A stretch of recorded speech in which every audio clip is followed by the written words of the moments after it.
Hello બાલ દોસ્તો, એજ્યુકટેકનો ચેનલમાં આપનું સ્વાગત છે। આજે આપણે શીખીશું ધોરણ 7 વિષય હિન્દી પાઠ 2 હમ ભી બને મહાન, જે બીજા સત્રમાં આવે છે। પાઠના અભ્યાસ અને સ્વાધ્યાયના પ્રશ્નોની સમજ મેળવીશું। પાઠનો વિડીયો તમે વિડીયોના ડિસ્ક્રિપ્શનમાં તથા વિડીયોના અંતે પણ નિહાળી શકો છો। તો ચાલો શીખીએ ધોરણ 7 વિષય હિન્દી પાઠ 2 હમ ભી બને મહાન। પાઠના અભ્યાસ અને સ્વાધ્યાયના પ્રશ્નોની સમજ। સૌપ્રથમ આપણે અભ્યાસના પ્રશ્નોની સમજ મેળવીએ। प्रश्न नंबर 1, निम्नलिखित प्रश्नों के उत्तर दीजिए। सवाल नंबर 1, बच्चों को बचाने में देरी होती तो क्या होता?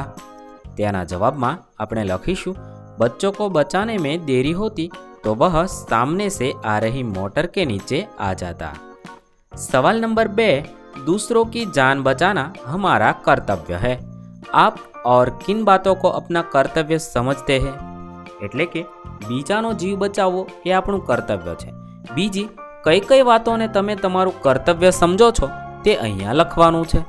તેના જવાબમાં આપણે લખી શકીએ, मैं निम्नलिखित बातों को अपना कर्तव्य समझता हूँ। 1, किसी को दुख न पहुँचाना। 2, बड़ों का सम्मान करना। 3, अन्याय को सहन न करना। આવી બધી વાતોને આપણે આપણું કર્તવ્ય ગણીએ છીએ। તમે કઈ વાતોને તમારું કર્તવ્ય ગણો છો તે અહીં લખવાનું છે। 4, कभी किसी को धोखा न देना। 5, देश की सेवा करना। 6, अनुशासन का पालन करना। આ રીતે તમે કઈ વાતોને તમારું કર્તવ્ય ગણો છો તે તમારે અહીંયા લખવાનું છે। सवाल नंबर 3, मुख्य अतिथि को द्वार पर ही रोक देना सही था, क्यों? तेना जवाब में आपने लखी शकीए, समारोह में प्रवेश उन्हीं को दिया जाता था जिनके पास निमंत्रण पत्र हो। मुख्य अतिथि भले सम्मानीय व्यक्ति थे, परंतु उसके पास निमंत्रण पत्र नहीं था, इसीलिए नियम के अनुसार उन्हें द्वार पर रोक देना सही था। सवाल नंबर 3, आपको कहाँ कहाँ पर भेदभाव की नीतियाँ दिखाई देती है? तेना जवाब में आपने लखी शकीए, हमारा समाज भेदभाव की नीति से अब भी मुक्त नहीं हो पाया है। परिवार में बेटा बेटी का, समाज में गरीब अमीर का, ऊंच नीच, जाति पाति का भेद देखा जाता है। सरकारी और निजी कार्यालयों में वरिष्ठ और कनिष्ठ के बीच भेदभाव की नीति दिखाई देती है। सवाल नंबर 5, सफल होने के लिए हमें क्या करना चाहिए? तेना जवाब में आपने लखी शकीए, सफल होने के लिए हमें लक्ष्य के प्रति जरा भी लापरवाह नहीं होना चाहिए। लक्ष्य को पाने के लिए लगातार अभ्यास करना चाहिए। अभ्यास के समय दिखाई देने वाली अपनी त्रुटियों को दूर करना चाहिए। सवाल नंबर 5, आप किसको प्रामाणिक इंसान कहते हैं? એટલે કે તમે કોને प्रामाणिक इंसान कहो છો તે વાત અહીંયા લખવાની છે। जो व्यक्ति अपनी मेहनत की कमाई के सिवाय और किसी धन का उपयोग नहीं करता, उसे मैं प्रामाणिक इंसान कहता हूँ। प्रामाणिक दुकानदार वस्तु का सही दाम लेता है। प्रामाणिक अधिकारी कभी भी किसी से रिश्वत नहीं लेता। प्रामाणिक टैक्सी वाला मीटर में दिखाए गए दाम से अधिक किराया नहीं लेता। ऐसे लोगों को मैं प्रामाणिक इंसान कहता हूँ। તમારે તમે કોને પ્રમાણિક કહો છો તે અહીંયા લખવાનું છે। હવે प्रश्न नंबर 2, आपने कोई घटना या प्रसंग सुना हो या पढ़ा हो, उसे कक्षा में कहिए। कक्षा में प्रस्तुत की गई घटना या प्रसंग में से किसी एक को अपनी भाषा में लिखिए। એટલે કે તમે જો કોઈ પ્રસંગ કે ઘટના સાંભળેલી હોય તો તેના વિશે તમારા વર્ગખંડમાં તમારે રજૂઆત કરવાની છે અને પછી આ રજૂઆતને તમારે તમારી નોટબુકમાં લખવાની છે। હું અહીં એક વિદ્યાર્થીની વાત લખું છું, તમારે તમે કોઈ સાંભળેલી ઘટના લખવાની છે। रायगढ़ शिवाजी की राजधानी था। शिवाजी भी रायगढ़ के किले में रहते थे। किले का यह नियम था कि फाटक सूर्योदय होने पर खुलता था और सूर्यास्त होने पर बंद हो जाता था। बंद फाटक सूर्योदय होने के पहले कभी नहीं खोला जा सकता था। इसी नियम का पूरी सख्ती से पालन किया जाता था। एक बार एक अधिकारी रात को 2 बजे आया और उसने द्वारपाल को फाटक खोलने का आदेश दिया। उसने कहा कि वह शिवाजी का खास आदमी है और बहुत जरूरी काम से उनसे मिलना चाहता है। यदि वह उसे किले में नहीं जाने देगा तो शिवाजी उसे कड़ा दंड देंगे। वे उसे नौकरी से भी निकाल सकते हैं। द्वारपाल ने उससे साफ कह दिया, आप कोई भी हो और कुछ भी कहे, मैं फाटक नहीं खोलूंगा। आपको अंदर जाना है तो सुबह होने तक फाटक खोलने का इंतजार कीजिए। तब उस व्यक्ति ने द्वारपाल को फाटक खोलने के लिए एक बड़ी रकम देने का लालच दिया, लेकिन द्वारपाल ने किसी भी कीमत पर फाटक खोलने से इनकार कर दिया। आखिर फाटक अगले दिन सूर्योदय होने पर ही खुला। वास्तव में उस अधिकारी के रूप में शिवाजी ही अपने द्वारपाल की परीक्षा ले रहे थे। द्वारपाल की प्रामाणिकता और निष्ठा देखकर वे बहुत खुश हुए और उसे अच्छा पुरस्कार दिया। आ रीते તમે સાંભળેલો કોઈ પ્રસંગ હોય તો તમારે અહીંયા લખવાનો છે। प्रश्न नंबर 3, चर्चा कीजिए। सवाल नंबर 1, यदि पक्षी बोल पाते तो पेड़ों की कटाई के विषय में वे आपस में क्या कहते? એટલે કે જો પક્ષી બોલતા હો તો આપણે આ વૃક્ષો કાપીએ છીએ તેના વિશે તેઓ શું ચર્ચા કરતા હોય? તેના જવાબમાં આપણે લખી શકીએ, कुछ पक्षी मुझे पेड़ काटते देखकर। कौवा बोलता है, अरे भाई तुम यह पेड़ क्यों काट रहे हो? यह पेड़ तो हमारा आश्रय स्थान है। त्यारे कोयल बोले, इसकी हरियाली देखकर प्रसन्नता के मारे मैं कूकने लगती हूँ। त्यारे तोता એટલે કે પોપટ બોલે છે, इसी पेड़ की डालों पर मेरा बचपन बीता है, कृपा कर इसे मत काटो। अरे ये पेड़ तो धरती के बेटे हैं, इन्हें काटने से धरती माँ रुष्ट हो जाती है। जहाँ घने पेड़ होते हैं, जंगल होते हैं, वहाँ अच्छी वर्षा होती है। केवल हम पक्षी ही नहीं, सभी प्राणी जल से ही जिंदा है। आजकल जहाँ सूखा पड़ता है उसके लिए वहाँ के पेड़ों की कटाई ही जिम्मेदार है। पेड़ काटने से बादल भी रुष्ट हो जाते हैं, लेकिन तुम मनुष्य इन पेड़ों का महत्व नहीं जानते। ये पेड़ केवल फल फूल और छाया ही नहीं देते, ये वातावरण को शुद्ध बनाकर सबको स्वास्थ्य प्रदान करते हैं। कौवा मुझसे એટલે કે મને કહે છે, मैं समझता हूँ कि तोता भाई ने तुम्हें पेड़ों का महत्व अच्छी तरह समझा दिया है। अब तुम पेड़ काटने की बात कभी नहीं सोचोगे। त्यारे कोयल कहे छे, हाँ तुम पेड़ काटोगे तो मैं कहाँ बैठकर मधुर गीत गाऊंगी? मेरी बोली की मिठास से ही तो आमों में मिठास आती है। पेड़ न होंगे तो वसंत कहाँ आएगा? इसीलिए मेरे भाई पेड़ों को जिंदा रहने दो। ये जिंदा है तो सबकी जिंदगी सुरक्षित है। આવી રીતે જો કદાચ પક્ષીઓ બોલતા હોત તો હું જ્યારે વૃક્ષ કાપવા જાઉં ત્યારે આવું કંઈક કહેત। તમે વિચારીને લખી શકો છો બીજા પક્ષીઓ તમને શું કહેતા હોય, એવી વાત પણ તમે લખી શકો છો।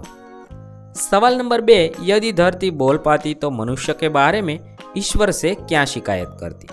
એટલે કે જો ધરતી બોલી શકતી હોત તો માણસ વિશે તે પ્રભુને એટલે કે ભગવાનને શું ફરિયાદ કરતી હોય? તેના જવાબમાં આપણે લખી શકીએ, यदि धरती बोल पाती तो मनुष्य के बारे में ईश्वर से कहती, हे प्रभु तुम्हारा बनाया यह इंसान बहुत बुद्धिमान है, इसकी बुद्धि के चमत्कार देखकर तो आप भी हैरान हो जाएंगे।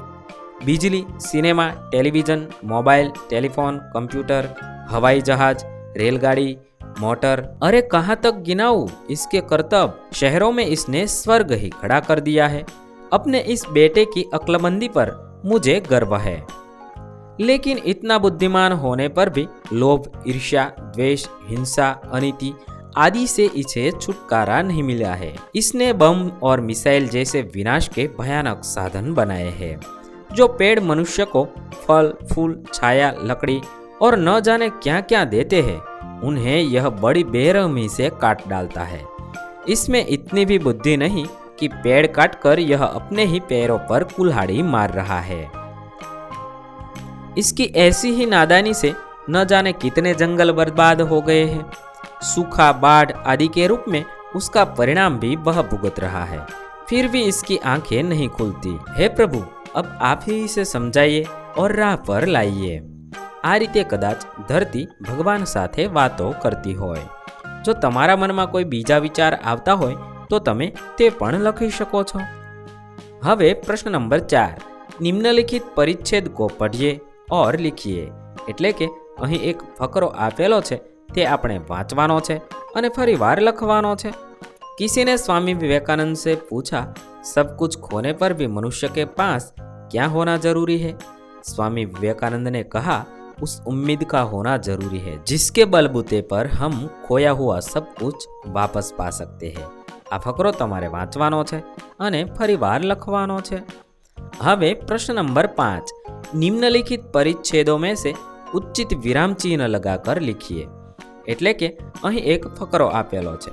આ ફકરામાં તમારે જરૂર જણાય ત્યાં કૌંસમાં આપેલા વિરામ ચિહ્નોનો ઉપયોગ કરી યોગ્ય જગ્યાએ યોગ્ય વિરામ ચિહ્ન લગાવી અને ફકરો ફરીવાર લખવાનો છે। મેં અહીં જરૂર જણાય ત્યાં વિરામ ચિહ્ન મૂકી ફકરો ફરીથી લખ્યો છે।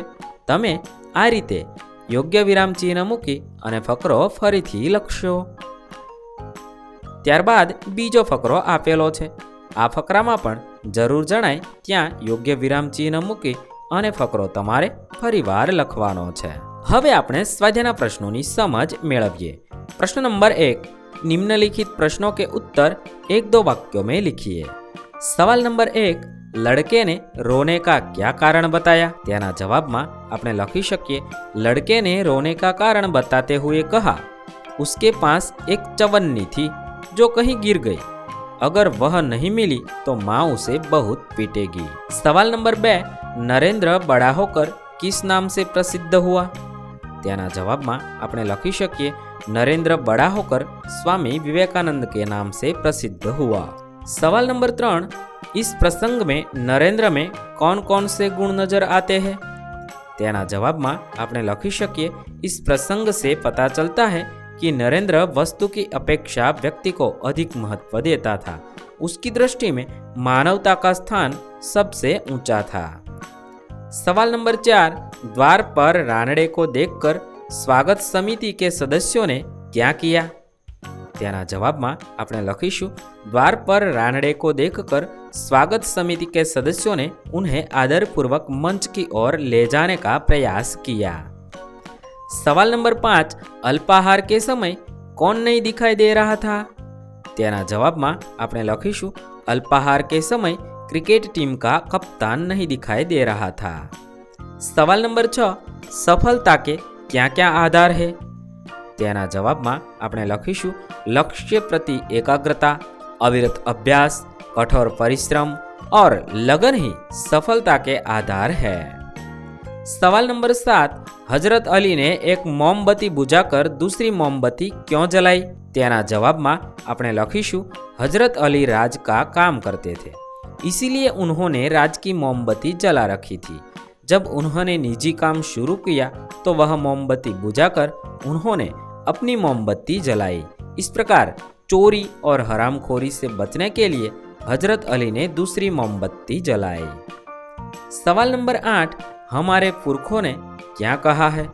तेना जवाब में आपने लखीशु, हमारो पुरखों ने कहा है, किसी के धन माल की लालसा मत करो, माँ गृधः कस्य स्विद्धनम एवं कह્યું છે। હવે प्रश्न नंबर 2, निम्नलिखित प्रश्नों के उत्तर लिखिए।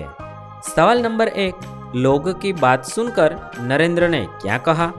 तेना जवाब में आपने लखीशु, लोगों की बात सुनकर नरेंद्र ने कहा कि मेरा शिवलिंग तो साधारण मिट्टी का था, बालक की जान बचाने में वह टूट गया तो क्या हुआ? शिवलिंग को बचाने की अपेक्षा इस बालक की जान बचाना मेरा पहला कर्तव्य था। सवाल नंबर 2, रानड़े को किसने रोका? क्यों? तेना जवाब में लखीशु, रानड़े को द्वार पर नियुक्त स्वयंसेवक ने रोका। पूना के न्यू इंग्लिश हाई स्कूल में समारोह हो रहा था। प्रमुख द्वार पर नियुक्त स्वयंसेवक को यह जिम्मेदारी सौंपी गई थी कि वह उन्हीं अतिथियों को प्रवेश दे जिनके पास निमंत्रण पत्र हो।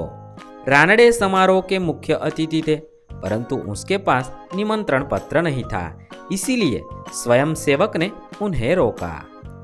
सवाल नंबर 3, कोच, मैनेजर और साथी खिलाड़ी क्यों दंग रह गए?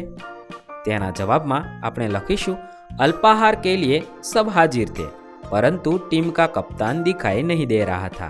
पूरी टीम उसे ढूंढने में लग गई, पर वह कहीं नजर नहीं आया। आखिर किसी ने उसे उसके कमरे की गैलरी में देखा। वह एक हाथ से गेंद दीवार पर फेंक रहा था और जब उससे टकराकर वह वापस आती थी तो दूसरे हाथ से गेंद को बल्ले से खेलता था। क्रिकेट के प्रति टीम के कप्तान का ऐसा लगाव देखकर कोच, मैनेजर और साथी खिलाड़ी दंग रह गए। सवाल नंबर 4, राजकाज का काम कैसे अच्छी तरह से चल सकता है? तेना जवाब में आपने लखीशु, हजरत अली राजकाज के लिए राज की मोमबत्ती जलाते थे। अपना काम करने के लिए वे राज की मोमबत्ती बुझाकर अपनी मोमबत्ती जलाते थे। निजी काम के लिए राज की मोमबत्ती जलाना उसकी नज़र में चोरी और हरामखोरी थी। राजकाज में हजरत अली जैसी प्रामाणिकता रखी जाए तो ही वह अच्छी तरह से चल सकता है। हवे प्रश्न नंबर 3, उचित विकल्प के सामने का गोला अपनी पेन से निशानी के अनुसार कीजिए। 1, नरेंद्र ने लड़के को क्या दिया? अठन्नी, चवन्नी, शिवलिंग और रुपया। नरेंद्र ने लड़के को चवन्नी दी तो हम चवन्नी के सामने के गोले को निर्देश अनुसार करेंगे। 2, समारोह के मुख्य अतिथि कौन थे? हजरत अली, स्वामी विवेकानंद, गोपाल कृष्ण गोखले और महादेव गोविंद रानडे। साचो जवाब थशे महादेव गोविंद रानडे हता। તેથી આપણે તેની સામેનું ગોળ છે તેને ઘૂંટીને ઘાટું કરીશું। 3, स्वयंसेवक क्या देखकर लोगों को यथास्थान ले जा रहे थे? ए, निमंत्रण पत्र, बी, पहचान पत्र, सी, राशन कार्ड और ड्राइविंग लाइसेंस। साचो जवाब थशे निमंत्रण पत्र। सवाल नंबर 4, स्वागत समिति के सदस्य रानडे को किस ओर ले जाने का प्रयास कर रहे थे? विश्राम गृह, भोजन कक्ष, मंच अने सभागृह। साचो जवाब थशे मंच पर ले जवानो प्रयास करता हता। सवाल नंबर 5, किसे ढूंढने के लिए पूरी टीम लग गई? कोच, मैनेजर, कप्तान अने डॉक्टर। साचो जवाब थशे कप्तान। आ रीते आपणे साचा विकल्प सामे निशानी करीशुं। हवे प्रश्न नंबर 4, कोष्टक में से शब्दों को चुनकर समानार्थी शब्दों की जोड़ बनाइए और प्रत्येक शब्द का वाक्य में प्रयोग कीजिए। एटले के कोष्टक में आपेला शब्दोमांथी आपणे समानार्थी शब्दोनी जोड़ी शोधवानी छे अने पछी तेनो वाक्य प्रयोग करवानो छे। 1, कामयाबी, तेनो समानार्थी शब्द थशे सफलता। तेना वाक्य बनावी शकाय। 1, इस बार परीक्षा में उसे अच्छी कामयाबी मिली। बीजू वाक्य बनावी शकाय। इस बार परीक्षा में उसे अच्छी सफलता मिली। ત્યારબાદ બીજો શબ્દ છે ખ્યાલ, તેનો સમાનાર્થી શબ્દ વિચાર થશે। હવે તેના પરથી વાક્ય બનાવીએ। 1, आपका ख्याल अच्छा है। બીજું વાક્ય બનાવી શકાય आपका विचार अच्छा है। ત્યારબાદ ત્રીજો શબ્દ નુકસાન અને તેનો સમાનાર્થી શબ્દ હાનિ થશે। હવે તેના આધારે વાક્ય બનાવીએ। 1, राजू को धंधे में काफी नुकसान हुआ। बीजू वाक्य बनावी शकाय राजू को धंधे में काफी हानि हुई। त्यारबाद चौथो शब्द प्रसिद्ध, तेनो समानार्थी शब्द विख्यात थशे। तेना आधारे वाक्य बनावी शकाय। 1, पालिताणा गुजरात का प्रसिद्ध तीर्थस्थल है। बीजू वाक्य बनावी शकाय पालिताणा गुजरात का विख्यात तीर्थस्थल है। त्यार पछीनो पांचमो शब्द छे जांच, तेनो समानार्थी शब्द थशे परीक्षण। तेना परथी वाक्य बनावी शकाय। 1, पिताजी हिसाब किताब की जांच कर रहे हैं। बीजू वाक्य बनावी शकाय पिताजी हिसाब किताब का परीक्षण कर रहे हैं। त्यार पछी छठ्ठो शब्द छे अमीर, तेनो समानार्थी शब्द धनवान थशे। तेना परथी वाक्य बनावी शकाय। 1, वह गांव का सबसे बड़ा अमीर है। बीजू वाक्य बनावी शकाय वह गांव का सबसे बड़ा धनवान है। आ रीते आपणे समानार्थी शब्दोनी जोड़ी शोधीशुं અને તેને વાક્ય પ્રયોગ કરીશું। અહીં આપણા અભ્યાસ અને સ્વાધ્યાયના પ્રશ્ન પૂર્ણ થાય છે। વિદ્યાર્થી મિત્રો, ધોરણ 6, 7 અને 8ના હિન્દી વિષયના તમામ પાઠના અભ્યાસ અને સ્વાધ્યાયના પ્રશ્નના વિડીયો આપણી ચેનલ પર ઉપલબ્ધ થશે। થેન્ક યુ દોસ્તો, એડ્યુટેકનો ચેનલ તરફથી વિડીયો નિહાળવા બદલ આપનો આભાર। આવા બીજા વિડીયોઝ નિહાળવા માટે અમારી યુટ્યુબ ચેનલ એડ્યુટેકનો અત્યારે જ સબસ્ક્રાઇબ કરી લો। આભાર દોસ્તો।